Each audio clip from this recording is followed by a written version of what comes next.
Edward Elgar's Cello Concerto in E minor is one of the most performed and best-loved works in the classical repertoire.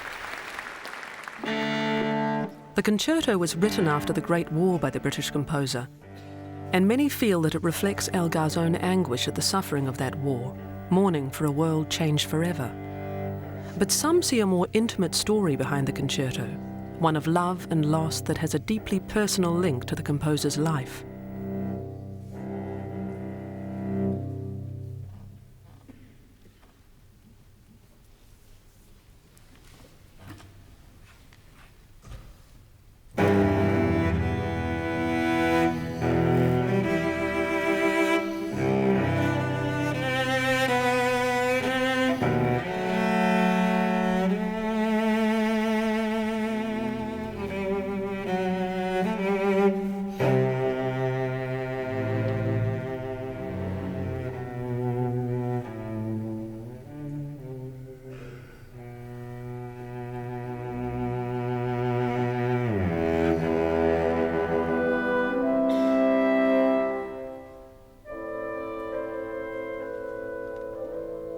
Elgar, without perhaps realizing it himself, was writing a piece of music not only as an old man looking back on his career and having to face getting older and getting closer to dying and all of that trauma and what that brings, but at a whole generation of lost British society that was never to be again.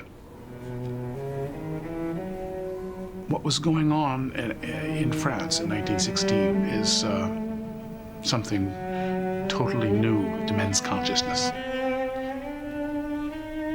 The Cello Concerto expresses heartbreak at the scale and horror of the war.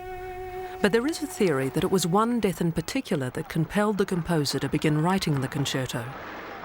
You don't feel that there's a note of Elgar in any of his music that doesn't have a reason, something from his experience and from his connection with people. The Elgar Cello Concerto is a work of such poignancy. It had to be about somebody. It had to be something that moved him in a way we can't begin to imagine. Kenneth Munroe, a young New Zealander, was killed on the Western Front in 1916. Elgar had once been in love with Kenneth's mother, Helen Weaver, who left him and emigrated to New Zealand. Unlike Elgar, whose fame has ensured him an archive, Helen has remained elusive, leaving few traces. But Oxford musicologist Professor Brian Trowell believes that Kenneth's death and the composer's enduring feelings for Helen Weaver shaped the music of the concerto. At the very end of his life, he suddenly started telling his oldest friend about this girl he'd had to give up, who'd gone to New Zealand. She mattered to him all his life long, and here is one of her children, dying, and he's suddenly having to imagine a mother's grief. And suddenly I realized the Cello Concerto was not at all a simple proposition, and has a very strange, fragmented, broken history. And this is my attempt to explain it. There are people who say that my view of all this is fanciful, but Elgar was a romantic composer. And romantics are people who can be in love all their life long, in impossible circumstances, and who make their art out of it, and I think Elgar did. And the first thing that he wrote down that we have is this 6-bar descent, which starts in the violas. It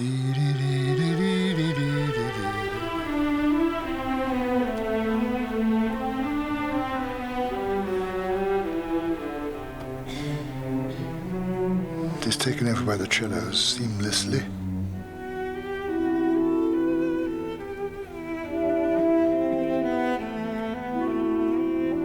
And I've thought of that partly as a descent into the grave of a coffin, but also of a sort of mental descent of Elgar thinking of himself in old age. It's a mixture of a real death and him contemplating his own death.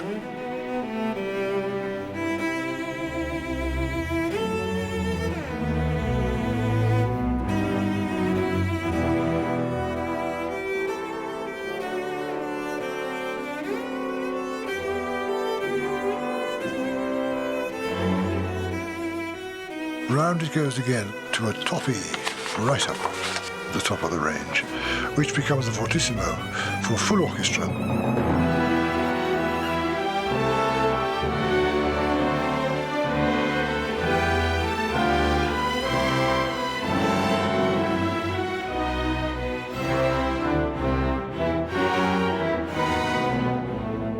This, I think, is intended as a kind of noble, he says nobilmente, his favourite direction.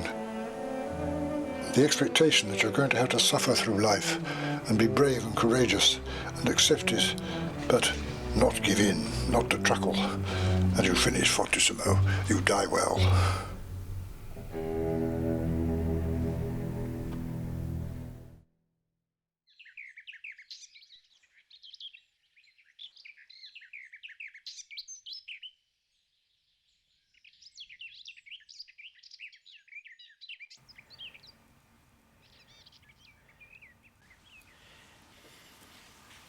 The economic status of the Elgars was precarious. He was born in that tiny house, which of course is now much prettified, but probably wasn't very comfortable then. They had a shop in Worcester, a music shop, and nothing is more precarious than a music shop. He picked up a lot of his musical education on his own.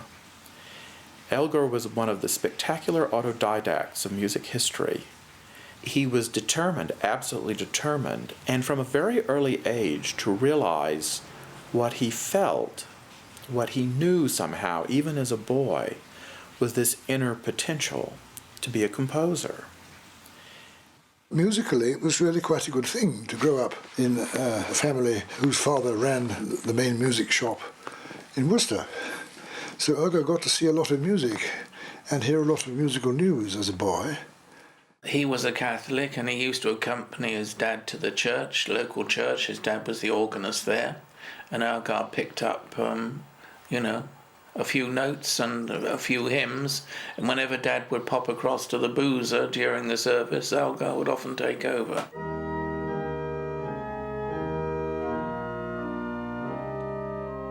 He does lots of odd jobs following his father and then replacing his father, which created a great deal of tension within the family.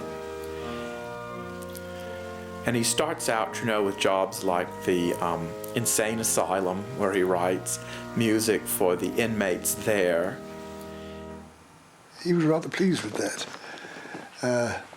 Not conducting an orchestra of the inmates, but playing music to them, a small professional group.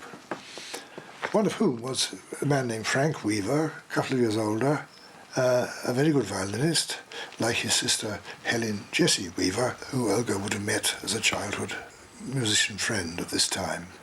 Helen's mother and her father came from the countryside, and I don't know very much about her mother because she died when Helen was really quite young. Her father became a boot and shoemaker, very prosperous, in a prime position on the high street.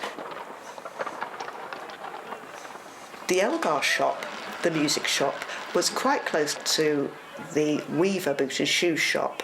They were about 200 metres apart. This would certainly have been around the time that Helen Weaver knew him. And if you look at the pictures, he becomes quite handsome.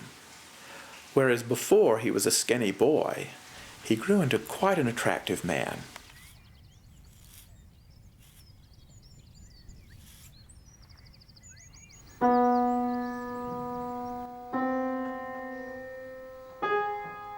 When they first met, I assume she was being educated in or near the city of Worcester, and her forte was music, and in the very early 1880s she went to Leipzig to study at the Gewandhaus. Elgar joined Helen Weaver in Leipzig, evidently eager to spend time with her, but also to realise his schoolboy dream of visiting the German city, renowned for its music. As the son of a tradesman, he would not have had the money to study there himself. Helen was from a wealthier family, but despite her talent, her musical horizons would have been limited. I'm quite positive that the Weavers never envisioned a professional career for their daughter in music. It was a kind of musical finishing school. Elgar spent a lot of time every day going to the concerts at the Gewandhaus, and I assume they went together. As Elgar's diaries describe, Leipzig was filled with the music of Wagner, Schumann, Brahms and Mendelssohn, which was to greatly inspire the young composer.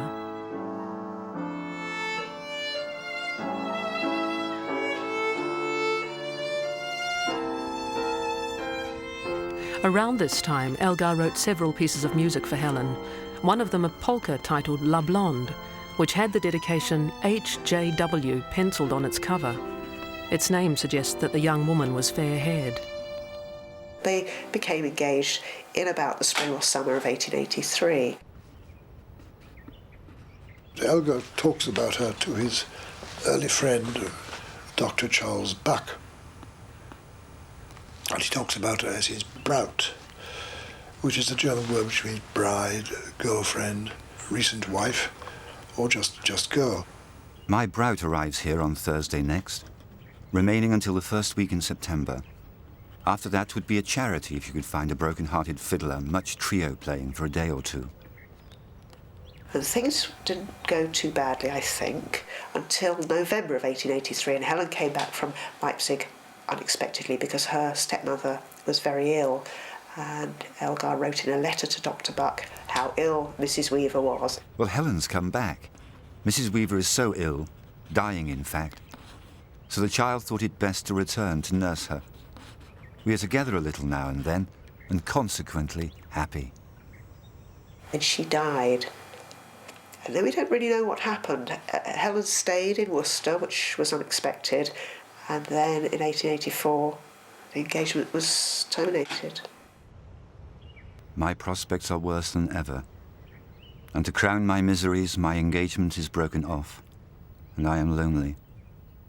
I have not the heart to speak to anyone.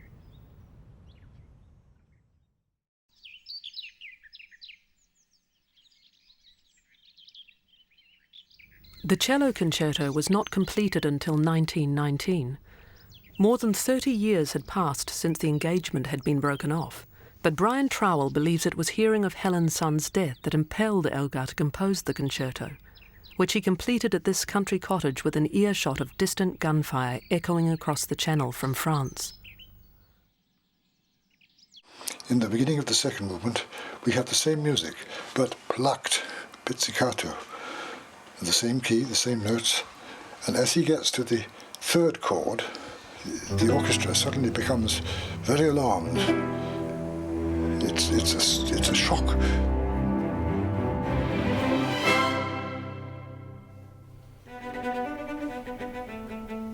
And after that, we have this allegro molto theme.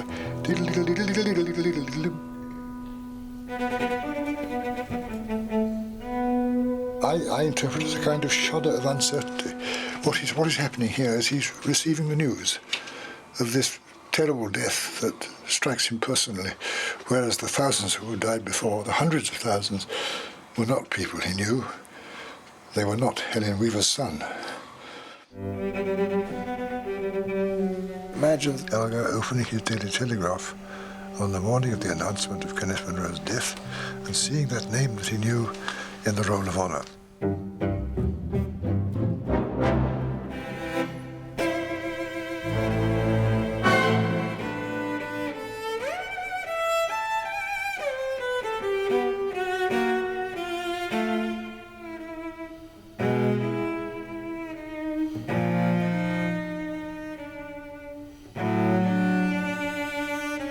Tremendous anguish and anger at the cadenza that before the fast movement proper begins is a kind of ghastly scherzo,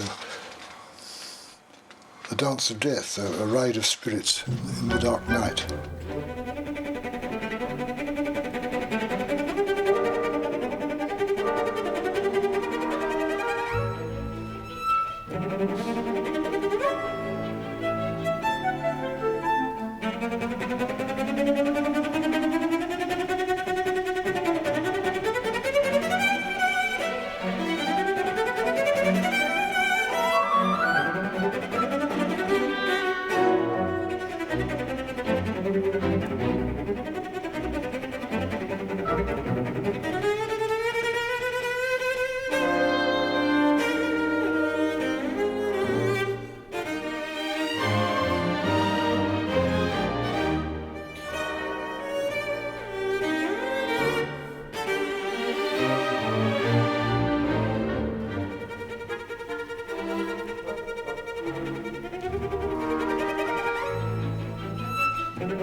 It's not funny, this music.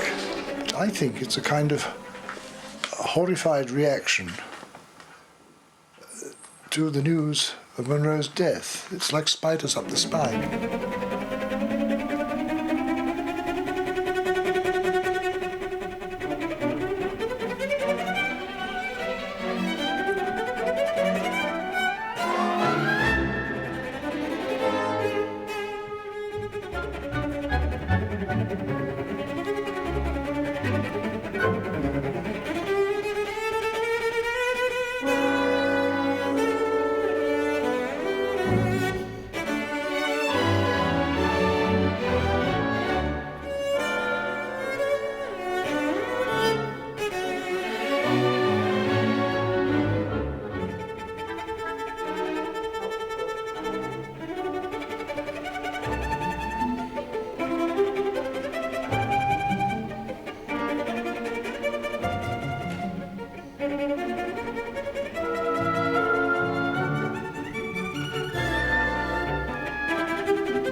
In 1885, Helen Weaver sailed to New Zealand. No one knows why she broke off her engagement to Elgar, but it could have been because of religious or class differences. She had, however, also contracted TB. I think she was a young woman determined not to die of tuberculosis. Having seen her stepmother die, we have a romantic view of tuberculosis now. We tend to think of old movies of Chopin coughing blood on keys and expiring poetically, but it was a horrible disease. A sea voyage was still being recommended in 1880s, 1890s as something that might be good and help a TB sufferer. It was the longest sea voyage you could take from England. So you got the maximum benefit of the enforced fresh air of a sea voyage. Helen lived in Auckland for 5 years, leaving few clues about her stay. She did continue with her music, playing at a local church where she most likely met her future husband. After Helen left for New Zealand, Elgar remained in Worcester, where he struggled to become accepted as a composer. He was starting to get published. One of his earliest publications is a song, Through All the Long Days, which, if you read the words, is very much a farewell and a thank you and a look to the future for Helen.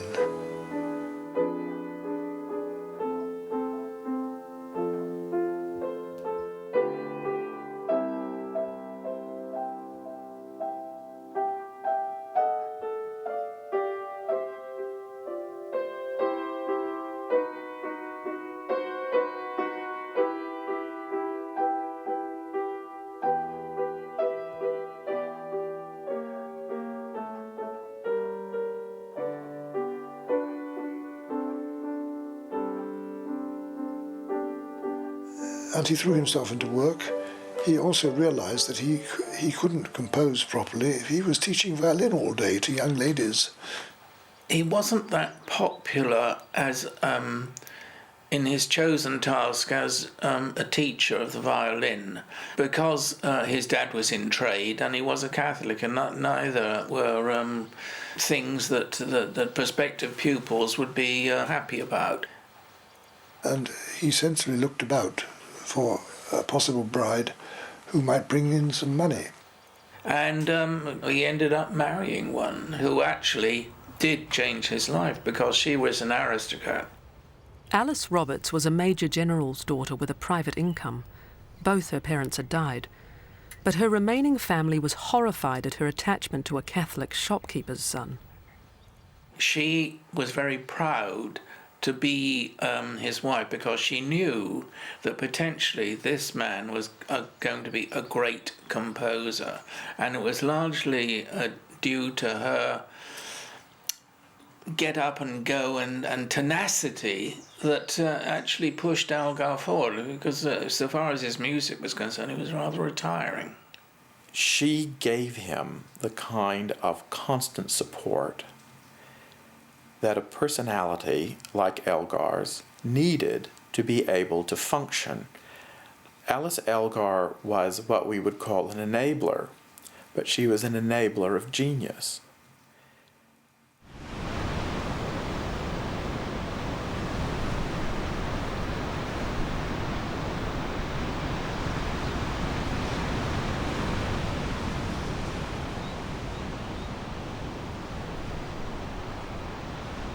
By 1890, Helen too had married and moved to the west coast of New Zealand's North Island. Her husband, John Munroe, was a banker, and she had accompanied him when he was posted to Pater, a small colonial settlement that was worlds away from Elgar's England. Taranaki, it's still frontier time. Until the early 1880s, central Taranaki, just north of Pater, had been very much independent Māoridom. It was not until 1886 that permanent armed constabulary garrisons were removed from that area. So we're just 5 years out from Pater being part of a fortified frontier. Helen appears to have settled into colonial Pater. There is no record that she played the violin in local musical societies, but as a middle-class housewife, she would have belonged to church and community groups, gone on picnics in the bush and at the seaside, run the house and cared for her two children, Joyce and Kenneth. They would have been, amongst the, if you can talk about an elite in Pater at this point, but certainly amongst the established positions, the school teachers and the principal of the school, the clergyman, the bank manager, his family, were all at that professional tier. In a rural New Zealand community, especially one that was just making the transition into commercial export dairying, the banker was it, because everybody needed credit overdrafts to see them through until the milk checks came in.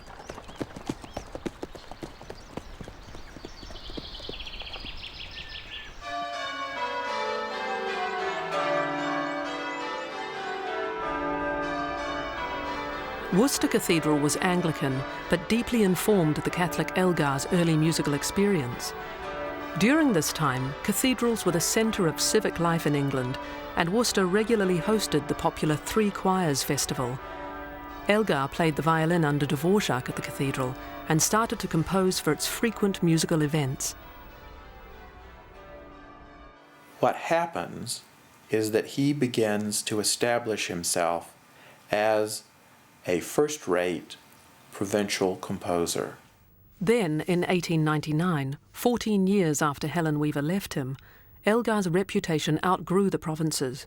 He had his first big international hit.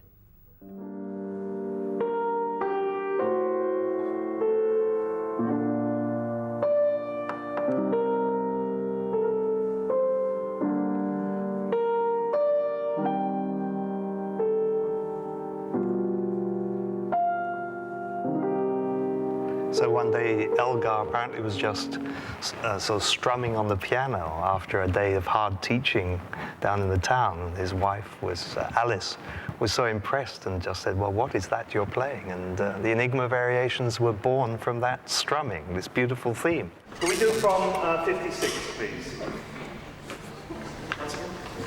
The Enigma Variations is a series of musical vignettes, with each variation named after someone or something that the composer loved, his wife, friends, even his dogs, and each is identified through the use of initials. But the 13th variation remains a mystery. 3 asterisks. Who is it? Perhaps Helen Weaver. The 13th variation, titled Romance, suggests a sea voyage. First of all, we have this beautiful flowing, undulating water. And then Elgar introduces a theme from Mendelssohn, the calm sea and the prosperous voyage.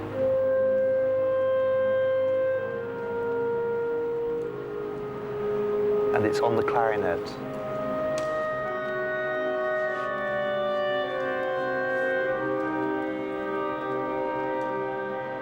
And Elgar puts that over the top of that water music, and together with another very interesting effect. That is, he takes the timpani and asks them not to play with the sticks of a timpani, but rather with two coins. Churchill, 1965.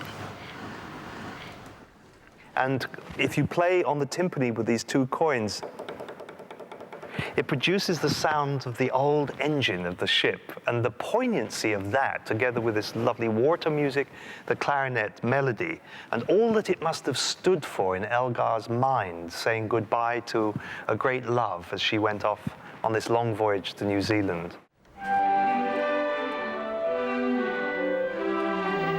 Towards his death, Elgar began to talk about Helen to his oldest friend. According to the son of this friend, the composer confessed that the 13th variation was indeed dedicated to Helen. As a married man living in the conservative Edwardian era, he had had to conceal his ongoing feelings for her.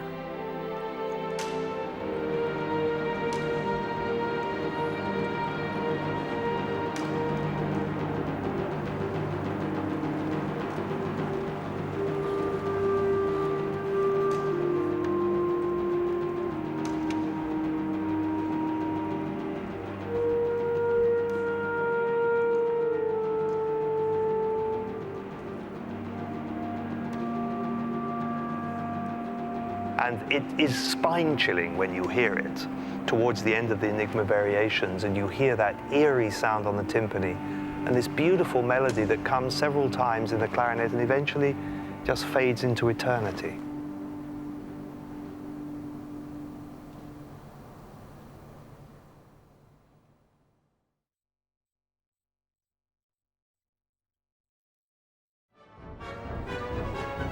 From the premiere of the Enigma variation, there is an astonishing series of masterpieces. Their power to communicate constantly shifting inner state of a complex, at times difficult man. And for an English composer at this time, he created a high watermark.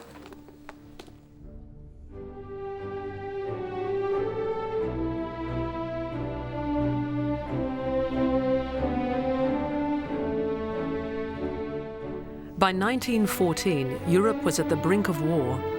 Although a Tory and highly patriotic, Elgar felt divided about the pending conflict. A lot of his friends were Germans, and he was discovered first in Germany anyway. All the great German conductors, Hans Richter among them, were the first to conduct his works and take them seriously. And so he was better known in Germany than he was in England. He owed much more to Germany than he did to the English establishment. But he was quintessentially an English man. The war would ultimately test Elgar's belief in chivalry, honour and sacrifice. He became uncomfortable that his ceremonial music was used for tub thumping.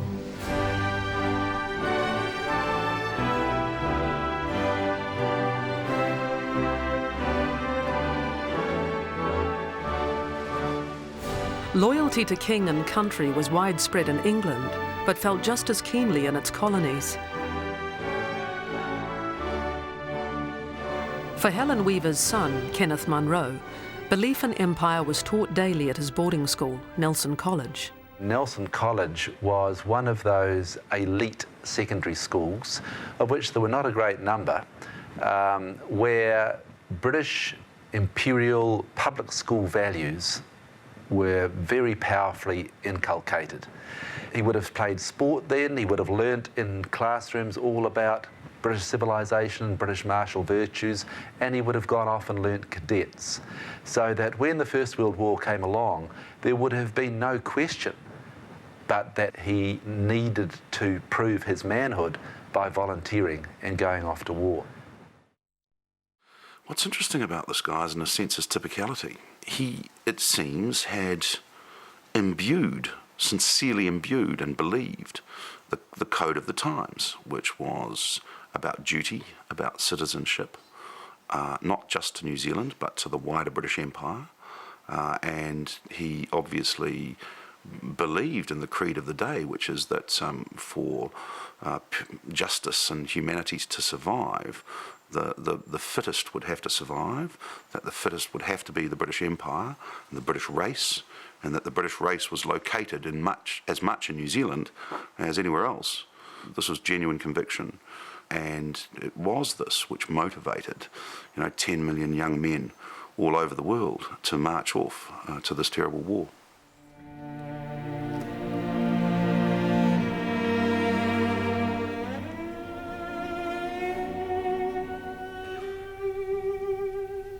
It's a very short movement.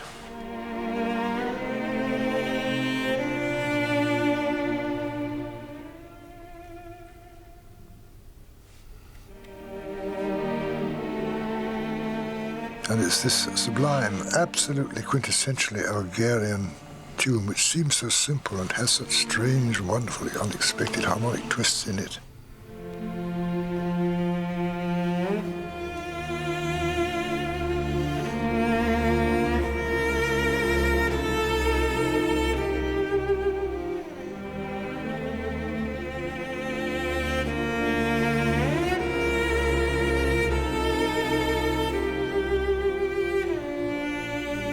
The slow movement seems to be the last word in tender comfort by a person who feels the grief fully but knows it's too much for him ever to pretend to know what she's really feeling at losing her only son.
Well, he was a little terrier. He was 5'5.5" and 137 pounds.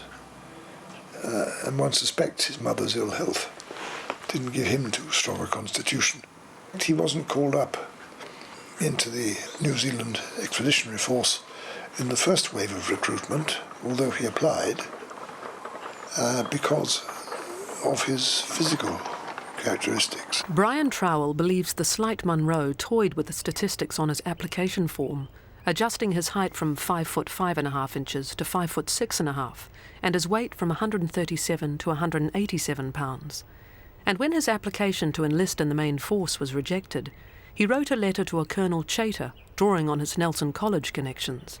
The position is that I've applied for service in the Expeditionary Force, and I was not one of those selected. I don't know what is influencing those making the selections, but all I want is to uphold the military traditions of Nelson College, and you know what those are. His plea must have worked. He received his longed-for promotion to First Lieutenant, and in early April 1915 he departed.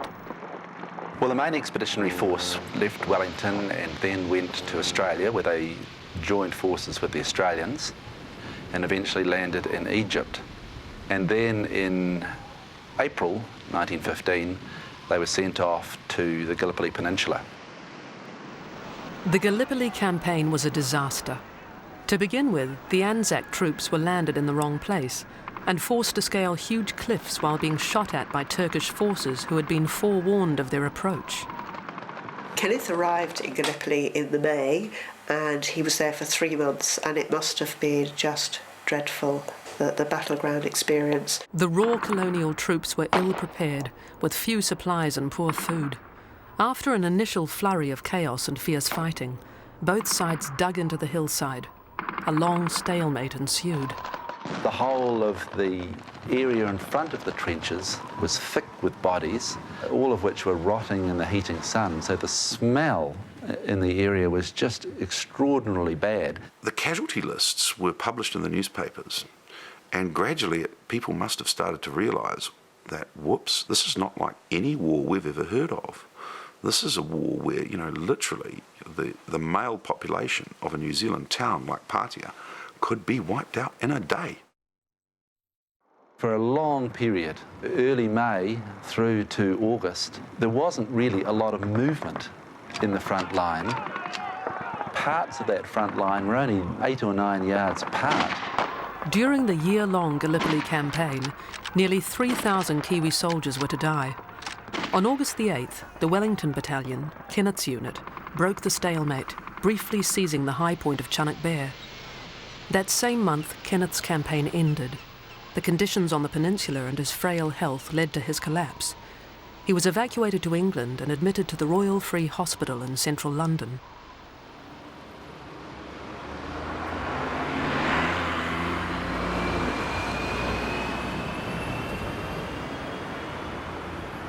It's very likely that Elgar knew that Kenneth Munroe was in London. His sister was a godmother to Helen's brother's daughter, and he would have heard what was going on, I think. It would be implausible to think that he didn't.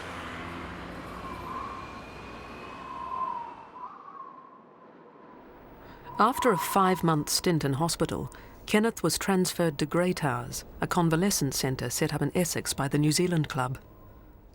Unlike the British soldiers, who had time off to go back to their families, the assumption was that once you'd left New Zealand and gone off to war, you had gone off to war and you'd stay fighting until the bitter end. Of course, the shadow hanging over you was that if this treatment succeeded, you were going back to the Western Front. And being an infantryman going to the Western Front was pretty close to a sentence of death or maiming, like Gallipoli 10 times over, for 4 years instead of a year. Dear Mother, well, I'm past fit to go and fight for my country. I leave for France in a week and will again see active service. Fate holds the strings. Love to Father and Joyce. The Western Front was at its worst by mid-1916. It didn't really get worse. It couldn't get worse. There was no worse.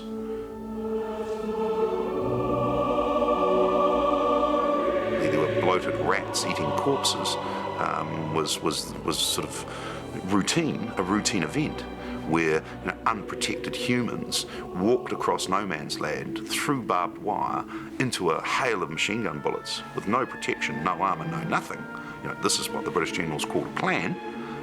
It was just an absolute nightmare.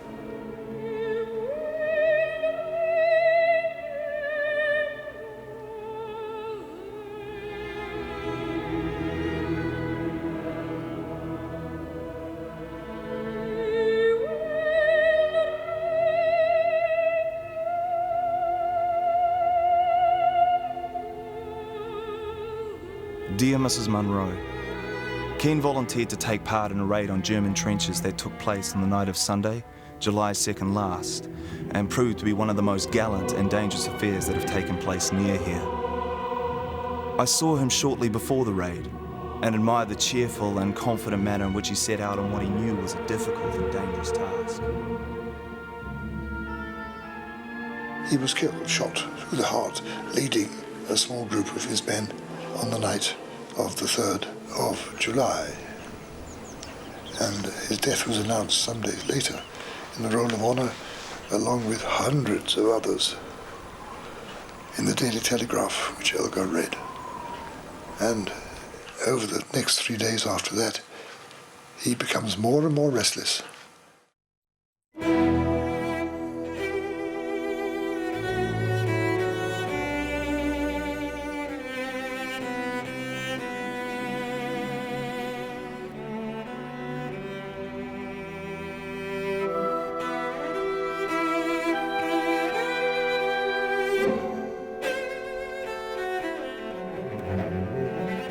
Elgar left London 3 days after reading of Kenneth's death, deeply depressed. He became very ill and was admitted to hospital. As his recuperation began, he called for pencil and paper and wrote down the first bars of the Cello Concerto, this enduring masterpiece.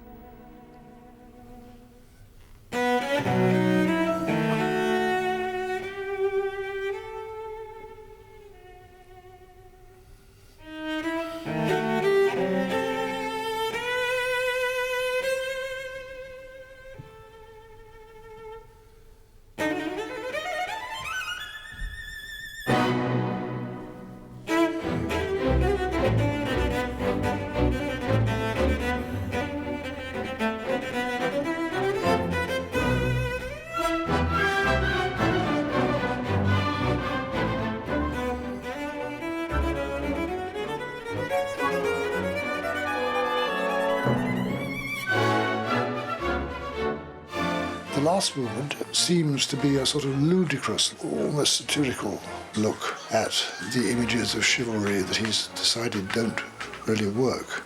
He no longer believes, like Don Quixote, in the miracles of knight-errantry. War is a terrible, ghastly business, and the way to play that movement is in a rather bloody-minded way, I think. Particularly when the whole of the orchestral basses start to play the tune with the cello. It's almost as if he's drunk.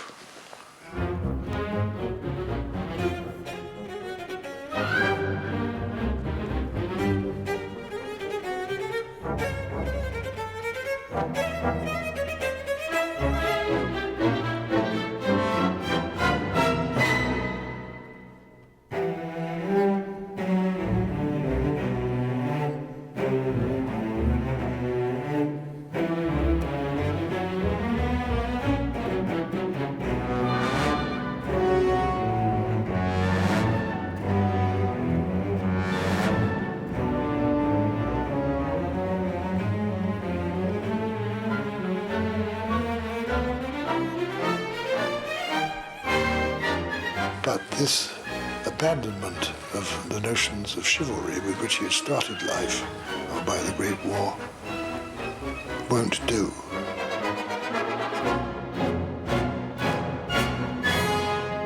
Towards the end, it suddenly collapses into a different key, a different time signature, becomes very dissonant and full of repeated, obsessive, suffering phrases. It's not enough to say that chivalry is dead. If that's dead, everything's gone. Except the feeling of a mother comforting you, and it's like a benediction.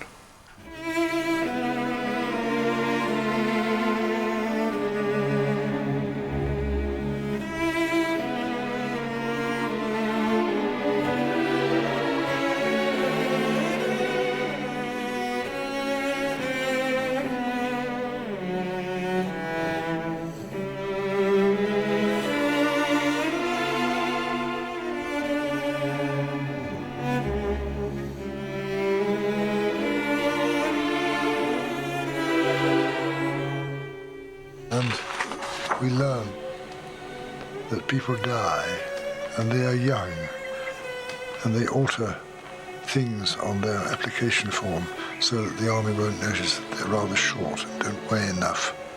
And they get in, and they get rather ill, and they go back to the front, and they get shot in the heart, and the music becomes intolerably emotional.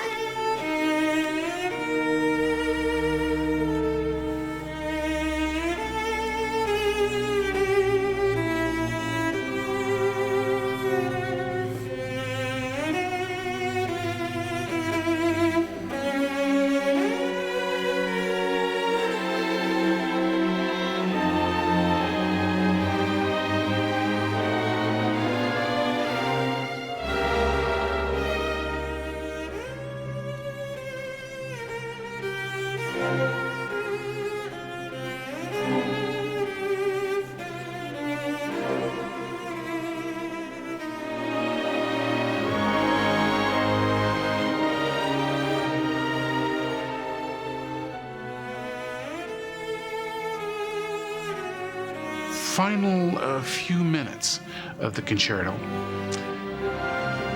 we suddenly find ourselves in a desolate landscape for a few moments.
And then there is, like the Edvard Munch painting The Scream, where we feel just such a sense of horror, and that it really affects us. It's, what can you say? It's like not only losing a loved one, but losing your child.